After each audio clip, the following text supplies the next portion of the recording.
Bournemouth 0, Liverpool 3. Welcome back to KangBrosTV. Liverpool. It's been a while since we've been able to do this. To go, bro. After all those 2-1s that we've been having, it was nice just to watch this game and actually just have the game won, relaxed, and just look forward to the whole weekend because it was mad about sports going on. So Liverpool get the job done. No more 2-1s. Carry on at the top of the league, and now we are 14 points ahead of Man City and 8 points ahead against Leicester, I think. Exactly. So a great place to be and a great performance from Liverpool for me. Well, listen, I know you all have missed me, so I'm back. Listen, I even was watching the games abroad, and just watch. It's the same feeling. The Brighton game, I watched it, and I was just thought to myself, I was like, we're actually gonna mess this up. I actually thought we were at that game. Everton game, although the scoreline was a good one, the performance was. You still think if Keane had scored at that moment, it could have been slightly different. But this game, it's just it was like bullying them, wasn't it? And fair play, listen, I know Bournemouth had injuries, and a lot of injuries. Loads, yeah? I think A 11 lot of or it, something. listen, I get that. A lot of injuries, and I understand that it's difficult to play against a team like Liverpool who are riding a wave against that many. But I think Liverpool have just showing that the rotating of the squad and being able to do it so comfortably and seamlessly is making life easier. And yeah, it's just a comfortable. It was just a nice, comfortable performance, and we could have had a few more. Yeah, and I think, like you said there about the rotating of the squad, I think this is where people want to see Klopp more used to the likes of Uncle Naby, Ox getting used, and getting Mane to get arrested. That was massive for us, especially with the games coming up forward. But like we touched on there about Bournemouth and the having the 11 injuries, they didn't help themselves. Yeah. Like when we were looking at the way they were going on, they were literally just letting Liverpool have the ball. Yeah. Henderson was not getting pressured at all. Yeah, that might have been a ploy. So I don't know if Let that him was, have it. Yeah, it might be saying just let him have it. But I don't know. I mean, they didn't help themselves in that. Do you know what it's like? It's games like that when you think that if you know it's going to be a long afternoon, so you can either go one or two ways. One is like, right, we're going to play our normal attacking, free flowing game and see how we get on. When you might get picked off, or we're going to sit in and try and hit one on the counter, which seems like more what they would have tried to set up to do, sit in and stuff like that. But yeah, I don't know. I had sympathy for them really. I just felt like they, I think he was almost like, right, resigned to. We're going to catch licks here, so let's just see if we can keep them down to a minimum. If we're in the game with 10, 15 to go, then maybe open up a little bit. But yeah, they didn't help themselves. I don't think they played very well. I think they invited a lot of pressure and they copped it. But listen, obviously for me, I'm happy. I don't really care about them. So it's good that we've got the 3 points and it's good to get some goals as well. A clean sheet. Yeah, clean sheet. I mean, that clean sheet doesn't really bother me too tough. To be honest, I know a lot of people have been talking about the clean sheet. For me, it's getting the job done, getting 3 points, getting over the line is all that matters. We've had the likes of Matip out for a long time. We've had Alisson out for a long time. And Fabinho out now, and all this kind of stuff. So the clean sheets for me don't mean a lot, but I get what you're saying. It's just nice to get one clean sheet after such a long time. It builds confidence. That's one thing I would say. When you keep a clean sheet, it just gives everyone a little bit of a bit more of a boost, because everyone's like, yes, like decent, build on that. And as a defender, you do go for that last ditch tackle a bit more, and you are chirpier next game because you're thinking, well, let's keep another clean sheet. Do you know what I mean? So I just think it just breeds confidence within the team. Well, Lovren hobbled off injured as well, so it looks like Gomez will be slotting back into centre back. There's nobody else now. We're literally on the last straw there, aren't we, in terms of defence? Yeah, because normally, we always know that Fabinho could have dropped in there, but obviously he's out. Now it's only Milner. And I keep hearing, and that's the one thing that frustrates me, that people bang on about, well, Liverpool have been lucky with injuries, Mate, Matip was one of our better players, and he's been out injured for a while. Fabinho's been out injured. Alisson missed the start of the season. Do you know what I mean? Gomez was out, and everyone thought he was the next big thing for Liverpool, even for England as a centre-back. So I think it's a little bit tough to, it's hard to say that they haven't had their injuries, but even I know that no one talks about him, but even Klein as your second string right back, that's why we didn't buy another right back, because we knew Klein was going to be there, but he's out for the season, I think, or something like that. So it's just it's easy to say, oh yeah, you've been lucky with injuries, but sometimes you just got to sit back and appreciate that Klopp's built something and it's starting to show that it's working. So. We always hammer Henderson, but Henderson's assist in this game was mad. That vision and the accuracy, it was pinpoint. that ball that he gave to Ox for the first goal. And the thing is, Liverpool have done that for the last few games now. A bit of a long ball. With the long balls and mixing it up. And I'm glad to see that because, like I said, people now do not know what to do against Liverpool right now. It used to be like, oh yeah, stop them coming down through the middle, stop the wing backs coming through. Now suddenly, all right, if we're going to do that, we're going to pop one over the top. So it looks like there's some synergy going on as well. It looks like they've been planning to do it. And again, fair play to the management and his team because at least you can see how gassed they get when Liverpool scores because they're obviously watching it thinking, you know what, we've talked about this. We've realised that these lot are not allowing Trent and Robbo to get crosses in fine. Well, if that's the case, that means that they're going to be higher up the pitch, which is going to leave more gaps that way. So it's good to see that everybody's working and that everyone's pulling in the right direction. So it's a good place. Don't get me wrong. Hendo's passing was, he put in an assist, and even in the game against Everton, he did the same thing. Put up the plate for Mane a number of times. And there's another game a couple of weeks ago when he put, I can't remember it will come to mind now, but he put in a cross, and we scored from it, and so he's doing the right things. It's just allowing him to be a bit more expressive. This rotation makes him a lot more hungrier and a bit more fitter. To think, right, well, I'm going to get another game off now, so I can be 110%. I haven't got to worry about holding anything back. So. That's just, again, but the manager, we're lucky to have a manager like him, and it's just good to see that whatever he's doing is coming to fruition. It was great to see Uncle Naby come to the party. Everyone keeps saying that, you know what, we believe that he's going to turn it around and he is going to turn good. And he showed glimpses again. He teases us too much. Like sometimes Naby plays these games, he does these things, you're thinking this is exactly what we paid him for. And even though Bournemouth set up to sit back and let Liverpool have the ball, you had to break those lines still. And he did that. And it was Naby literally teasing the defence. And he takes the ball very last minute. He's very quick with his feet to do certain things with the ball. The fact that he got an assist and a goal, the assist was like literally once again pinpoint thread.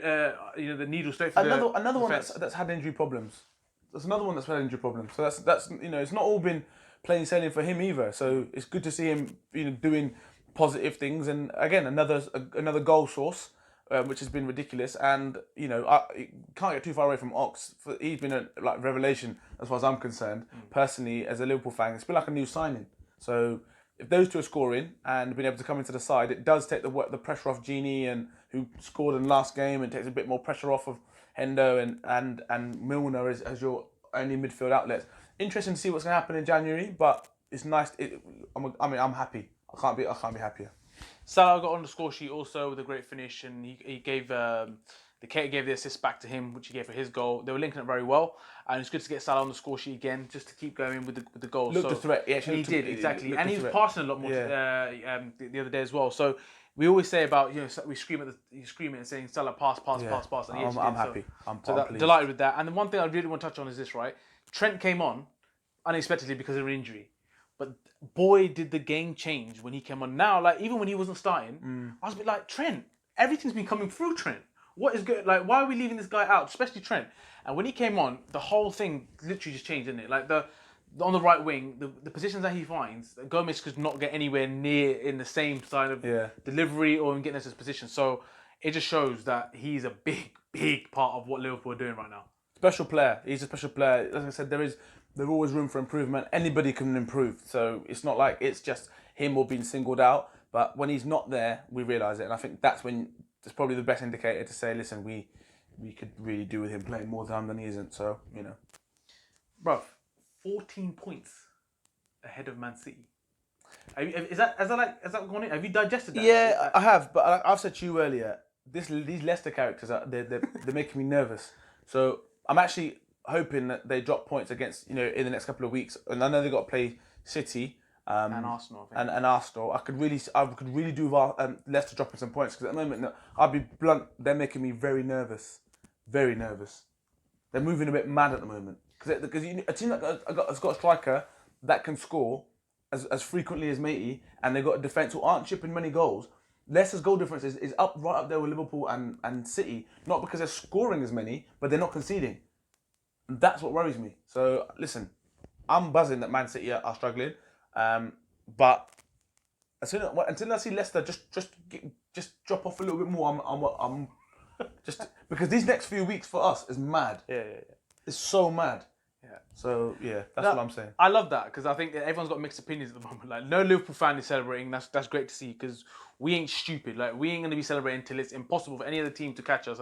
So we ain't gonna do none of that bullshit talk. The only people talking about Liverpool won the trophies are people that don't want us to actually win it, and they're just hoping something fucks And it up. puts pressure on them. And puts pressure. That's exactly what I want. So we're not talking about that kind of stuff. But I would like to see what other fans think of Leicester, because even though as good as Leicester are, I'm not worried, because Liverpool. There's more players in that team that have got experience of winning championships than Liverpool players. Liverpool players. So you know what I mean.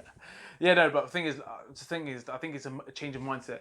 Liverpool at the moment are doing very, very well. So we got to back ourselves to keep going the same way. Of course. And grind out the results. The reason I'm saying that is because our next few weeks, I don't think you can't really turn your nose up at it, because it's mad. It's mad. Mental. It's mental. But you say that, but they're winnable games. They are winnable games. I know it's the calendars, and it's going to be hard and on the players, but they are winnable games. Let's be honest. Do you know what I mean? I'm not doubting. There's no team in the world, as a Liverpool fan at the moment, I don't think I'd say this for a long time, that I'm looking at and think, I don't want this game. Even the Champions League, we talk about it, they might not even qualify, but it still comes to a stage when you think to yourself, it doesn't matter, because if you're good enough, you'll beat them. If you're not, you won't win. So it's that's not what worries me. But I'm thinking injuries, I'm thinking suspensions, I'm thinking, just the travel. That's what worries me. They're only humans at the end of the day. Yeah. They're not machines. And I'd love to see who Liverpool going to play against Villa in the Carling Cup. That's going to be a joke to see. I saw someone else make a comment that Luis Garcia said, play the legends. I said that ages ago. Get some of the legends, bro. Stevie G, get him in. That'd be jokes. But yeah, I mean, obviously, Liverpool going to be travelling to that tournament, the club tournament. So we'll see that what they put out for that. That'd be jokes to see. But we have got, like I said, we have got games that I think we got. Was it Watford next to the bottom of the league, Watford? So we're not going to obviously just think that we want it. I know Deeney's back as well. Watford are going to try and do something. But we like you said, it's some tough games coming up, and I hope we can get through it. And we'll see. We talk about January window very, very quickly. Who do you want to see in January? Koulibaly. I want to see Sancho. So, what do you mean, bruv? What are you rolling your eyes for, bruv? What's wrong with Sancho? It's January. Yeah. Mid-season January. We bought Verge in January, bro. But we bought Suarez in January, bro. So how are you going to get someone to come to Liverpool in January to say, listen, we've got a great move, it's going to be a great move for you. You ain't going to play, but you come through. Bro, he's going to play. There you go. That's what I'm saying. Find a room for him. But find a room for him. So you're going to change the team the form that's been winning to put him in. Just so, Nah. I'll put him in attacking mid just to get him in. Just to get him in. This is what I'm saying. This is what I'm saying. When I leave for a couple of weeks to go on a holiday and watch a few games elsewhere, this is what we're dealing with. So you're going to tell Matip to fuck off and say put Koulibaly in? The geezer's injured. He ain't fit. No, but when he's fit. Well, how long's he been out for? I don't know. Exactly. He's been that long, you don't even know anymore. So you're just going to put him to the side, yeah? I said, listen, you get yourself fit, don't rush back, because you've been injured for a long time. Even Klopp said his injury's taken longer than we expected. So he's not fit, right? Gomez can't stay fit. Yeah, but Gomez, he better stay fit, because he's the only one we got right now. This is my point. Yeah. So that's what I'm being realistic with you. It's January. Whatever's going on in Napoli is not pleasant, right? Everyone knows that. It's not all of a sudden every club snooping around. We're hot to trot at the moment. It's not always been like this. Yeah, exactly. So that's what I'm saying. I'm not saying I wouldn't want Sancho, but I'm saying in January with what we need, what we got coming up, we need a centre back to make sure we keep the back door shut. Koulibaly be a stretch, but I'd love to see centre back as well come in for backup. But Koulibaly be a stretch. So until then, but Sancho will be fine because we'll just get him in. We just get him in. No, because like I said, we didn't buy him in the summer, and I just got something. I got a feeling that something's brewing. I hope so. Anyway, until the next game, don't forget to share, like, subscribe, and comment.